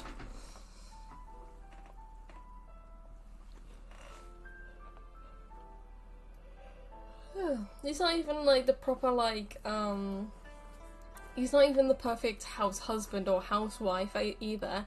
He doesn't cook or clean or do anything. He tries to lounge around and do whatever he wants to do. And Lan Wangji likes to do everything because he wants to just be there with him. Keep your hands off my Oh my god, that's funny. Oh, so funny. Lan Wangji's sharp hearing meant it was impossible he hadn't heard that. Even though the words were whispered, it did make one wonder what his thoughts were on the matter. Oh. Wei Wuxian was holding back his laughter so desperately that he was about to sustain an internal injury. He quickly turned to the waiter. "I finished a jug." "Huh?" the waiter replied. Wei Wuxian pointed at himself, still standing. Only then did the young waiter remember what he had said. "I'll change my surname to yours." He quickly exclaimed, Oh, that's amazing! I'm not trying to boast, but you're the first I've seen that could still stand upright and speak with your tongue tangling up finishing a jug. What's your surname, sir? Wei Wuxian replied, I'm... Then he remembered how the waiter had said Wei Wuxian earlier, and the corners of his lips twitched. He calmly continued, surnamed Lan. The waiter was thick-skinned one too. He announced loudly, without skipping a beat, "Yes, from today onward I am surnamed Lan." Beneath the bright red sign that invited guests inside, it seemed that Lan Wangji's stride faltered, just for a moment. Wei Wuxian was smirking slyly. He strode over with his hands folded behind his back, then patted Lan Wangji's shoulder. "Many thanks to Han Gongzhen for the kindness of paying for the bill. I got the waiter to name himself after you." Okay, the reason why he faltered there was because he really wants Wei Wuxian to be his husband and to have his surname Lan. So, to have him say that his surname is Lan, that's something that he was, one, shocked about, and two, really wanting and desiring. It's crazy. After leaving the city, the two headed in the direction that the waiter had pointed. As the number of travellers thinned, the woods thickened. Wei Wuxian asked, "Why didn't you let me grill him with questions earlier?" Lan Wangji replied, "Details of the Chang clan of Youyang case have suddenly returned to me. I know of the rumours, and thus there was no longer a need to ask." "Before you tell me, let me ask you something," Wei Wuxian said. "Just to confirm this for me now. The Chang family extermination wasn't my doing, right?" Even putting aside the fact that he had already been dead 10 years ago and his soul had been well behaved as heck, there was no way he'd forget charging up to someone's clan's doorstep and annihilating the whole family. "It was not you," Lan Wangji confirmed. "I see," Wei Wuxian said. He felt like he'd been transported back to the particular time in his life when everyone had yelled for him to be beaten, a time when he'd lived worse than a gutter rat. He had been blamed for every bad deed, and people had dumped buckets of crap on him, and when they pleased. If the little grandson of the old Lord Grandpa next door lost weight from refusing to eat, even that could be blamed on him. Surely the boy was just too horrified by the stories of the Yiling Patriarch's terrible massacres with the Ghost General. I hate how people were doing that, because one, Wei Wuxian was only trying to protect people, especially the people that are close to him. He just wanted to protect those who couldn't protect themselves and didn't want to be a part of something that was really bad. So even if they wasn't even a part of the things that went bad in the past, they were still blamed because they had a certain surname. No matter if it was a child, an elderly, a young or older person, they were all blamed. And Wei Wuxian hated it because they didn't do anything wrong. So, what's going on here? Oh, what's up, Bo Gaming? Welcome to the stream. We are reading the first volume of the Grandmaster of Demonic Cultivation. It is created by Mo Shang Tongshu, and we are I think midway, or just going towards midway of chapter 7, which is the last chapter of this volume and going on to the second book. But yeah, everyone kept on like hating Wei Wuxian because he was the Yiling Patriarch, he was a demonic cultivator, he followed the demonic path and everything, even though that wasn't his fault and he was forced upon that path.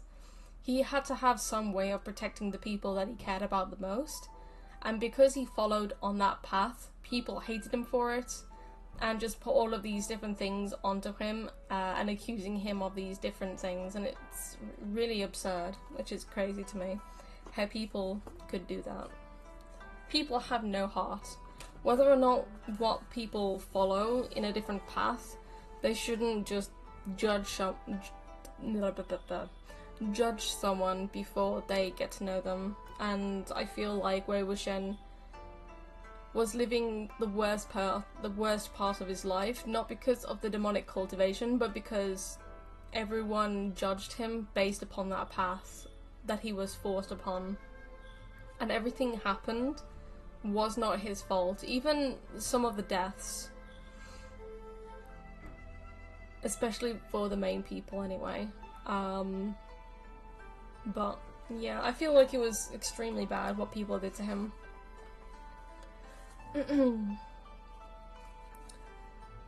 Yet, unexpectedly, Lan Wangji added, "You did not kill them, but it was related to you." Oh, fuck's sake. I was just fucking saying that it wasn't related to him. "What's the connection?" Wei Wuxian asked. "There are two," Lan Wangji said. "First, there is a character implicated in this case who was linked to your mother." Wei Wuxian paused in his step. He didn't know how to feel, nor did he know what face to make. He asked hesitantly, "My mother?" Wei Wuxian was the son of a family servant of the Zhang clan of Ming. Wei Changzi, I don't know how to say his mother's name, I don't know. And his mother had been the wandering cultivator, Kanzi Sanren. Zhang Fangmian and his wife had been well acquainted with his parents, but Zhang Fangmian had very rarely reminisced aloud regarding his old friends, and Zhang Fangmian's wife, Yu Ziyuan, had never spoken well of them to him. Honestly, things that had been pretty good if she didn't whip him or tell him to scram or kneel in the ancestral hall or stay away from Zhangcheng. It wasn't you, psych. Well, technically it wasn't. It's connected to the family, like, line, so it's not technically him, but it's just connected to the family.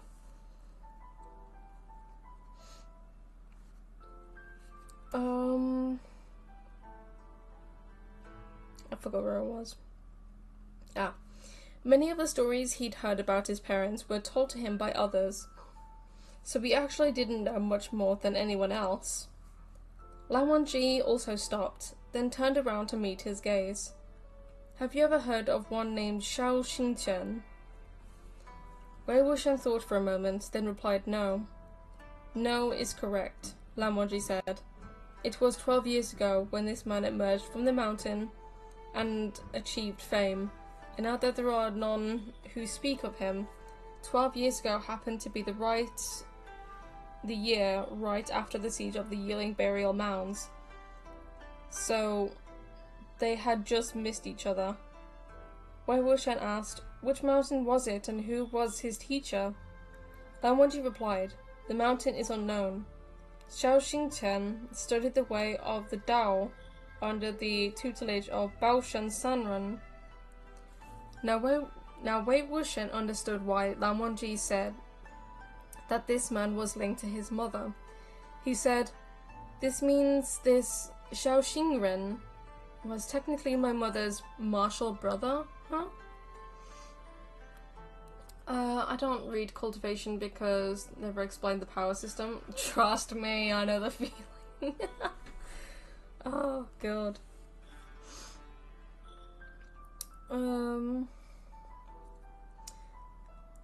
Kangsen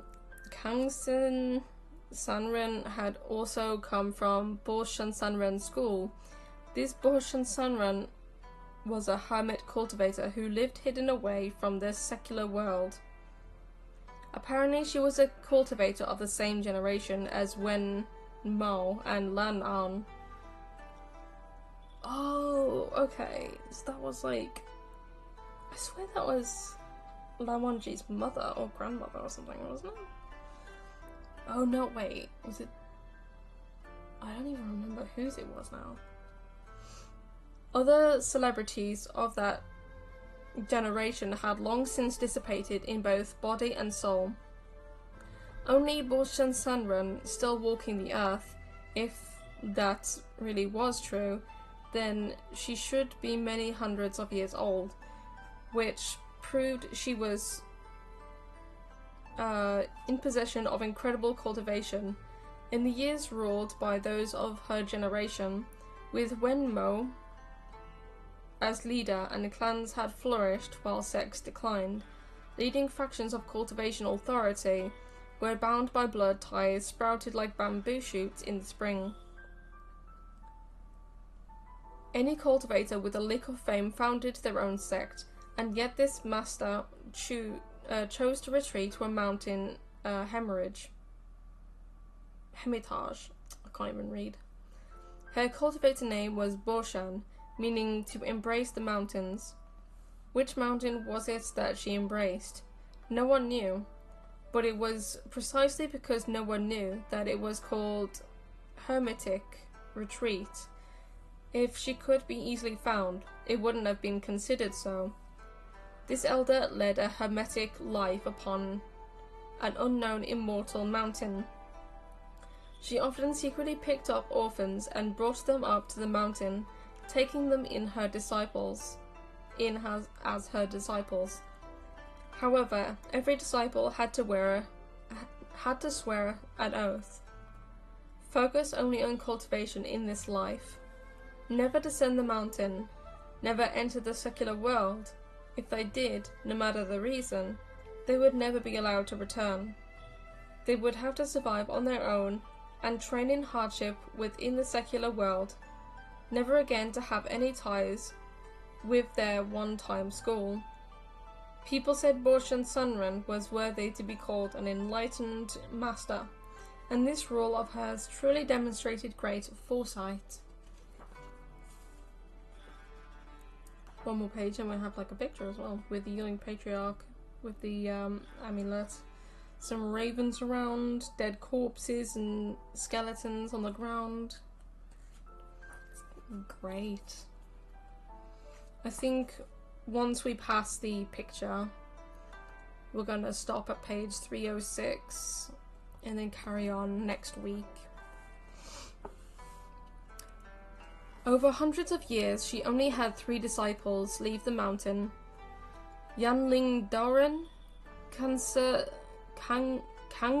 Sanren, and Xiaoshanxing. I can't even speak. That is Xiaoxingchen. What the fuck am I saying? 3 disciples, not one of whom had come to a good end. Wei Wuxian had known from a young age what the end had been for the first 2 disciples, so there was no need to listen to those tales again.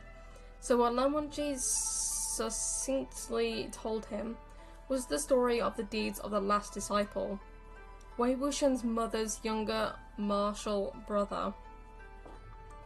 When Xiaoxingchen emerged from the mountain, he was 17. Although Lan Wangji had never met him in person, he had heard from the others of the man's noble bearing.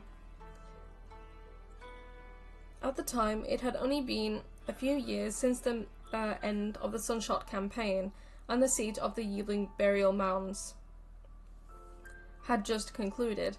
The great clans dominated and were recruiting for talent all over the place, all to serve their own purposes. Xiaoxingchen emerged from the mountains with the desire to save the common world. Immensely skilled and taught by a true master, he charged the mountain in the first night hunt with his one Taoist whisk, his one long sword, and his one lone person, and claimed first place, winning fame in one battle. At the sight of this young cultivator who was pure in character and accomplished in cultivation, the cultivation clans all felt great admiration. They all sent invitations to him, but Xiao Xingchen courteously declined each one, making it clear that he did not wish to affiliate with any clans at all. Instead, together with his most intimate friend, he was determiningly set on establishing a brand new sect that did not emphasize blood ties. Xiao Xingchen's character was as soft as pampas grass, but his heart was as strong as rock, gentle on the outside, steadfast on the inside, and spurning contentment by corrupt forces. At the time, if a difficult matter arose,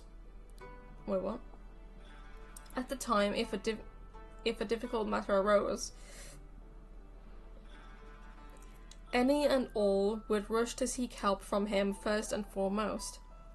Furthermore, he never rejected anyone, so opinion of him was extremely high. The obliteration of the Chang clan of Youyang happened around then. One fateful day, the family head of the Chang clan of Youyang took a few family members with him to attend a night hunt. Over half a month later, he suddenly received the awful news during his travels and hurried home. After the period of mourning, it was discovered upon further investigation that someone had maliciously destroyed the protection array of the home, allowing the entry of a band of cruel and belligerent evil spirits. Beyond that, everything was a mystery. Normally, few people paid heed to the tragedies of such a small clan, but this situation was unique. The Sunshot campaign had long since ended, and the siege of the burial mounds was just over. On the surface, the state of the world could have been said to be somewhat peaceful, but to have such an incident happen so out of the blue immediately caused huge waves among the cultivation clans. There were many alarmists, spreading the rumor that the Yiling patriarch Wei Wuxian had returned to the world for revenge. However, there was never any evidence of that, and no way of catching the murderers. Of course, Xiao Xingchen could not remain indifferent to this case. He voluntarily took it on right then and there to seek the truth for Changping. The name of the murderer was Shu Yang. This Shu Yang was younger than Xiao Xingchen, a boy through and through. However, his odious temperament was not hampered by his young age. At 15, he was already a major thug known for far and wide in the Kui prefecture area. His smile was sweet, his methods vicious, and his personality cruel. In Kui prefecture, everyone's face would change colors of the mention of Shu Yang's name. He grew up on the streets as an urchin and seemed to have a grudge against Changping's father, which he had nurtured for many years. It was revenge, among other reasons, that prompted him to commit this violent crime. After Xiao Xingchen had figured out the truth, he crossed 3 provinces and caught Shu Yang, who was still freewheeling about and brawling with others, and quite self-satisfied. At the time, the Jin clan of Lanling was holding a symposium at their residential mansion, Golden Carp Tower, and all the major clans were present to debate the discussion Taoism. There, Xiao Xingchen dragged Shu Yang forward for all to see. The whole story was explained in detail and severe punishment was pleaded for. Xiao Xingchen had laid down every piece of evidence clearly. Most of the clans had no objections. Only one clan opposed him vehemently, and that was the Jin clan of Lanling. Oh, fuck you guys.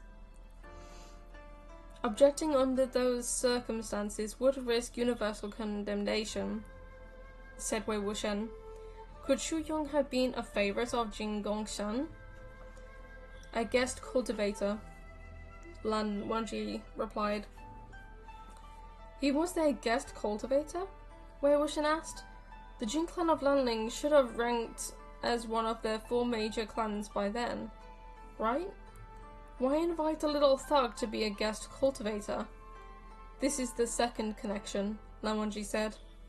He stared intently at Wei Wuxian's eyes and continued slowly. It was because of the Yin Tiger tally. Wei Wuxian's heart violently lurched. He was definitely no stranger to the name, Yin Tiger tally. On the contrary, no one was more familiar. And that is now 306. If no one knows what the Yin Tiger tally is, it is the amulet or a demonic tool that Wei Wuxian used when he was the Yiling Patriarch before he died. It was a tool to enhance and control his demonic energy in a certain way, so he could do a lot more bigger things with his demonic energy. And because it was a demonic tool, people knew it by name and shuddered at the spot. Just like the name Yiling Patriarch. So, yeah.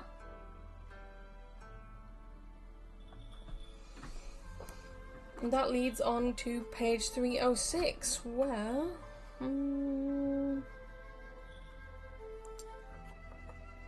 to be fair, we could potentially, like, finish the book off next week, to be fair. If I have to, I'll make next week's stream a little longer to finish off the actual book if we get really close to the ending. So, we'll see what happens. But that, guys, is the ending to today's stream. I'm gonna put the book down because that's where all my other books are. And then hopefully, if we finished the book for next week, the week after, we can start volume 2, which is going to be great. Lots of exposition, sheesh, yeah.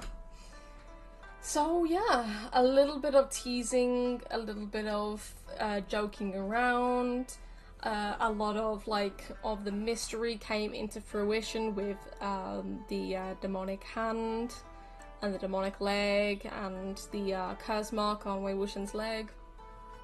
The whole situation with, well, some of the situation with Ni Huasong, and going on to this part of the mystery with the mansion and the prominent clans and stuff like that, and the connections between the Yin Tiger tally, the amulet, or the demonic tool, and this Yu Young. I think we'll have like a flashback kind of thing going on, I think. Maybe, I don't know. Because he is involved with some stuff, I think, if I remember correctly. If not, I have no idea. But I would have to remember it through the actual show, which I still need to bloody do those reaction videos to Modazushi, the actual animation. I have it recorded, I just don't know whether to edit it or not. What I'll do is I'll have a look through my video for the first episode of Modazushi and I'll upload it, and if it gets like a strike or something, or it has like this thing so that I can't upload it and stuff like that, then I will delete it, edit it again, and then see if I can re-upload it, because I don't know if it will actually upload, but we'll see what happens. But that ends today, guys. My voice is great, love it. And yeah, next week hopefully we should be able to finish the book, moving on to the second volume.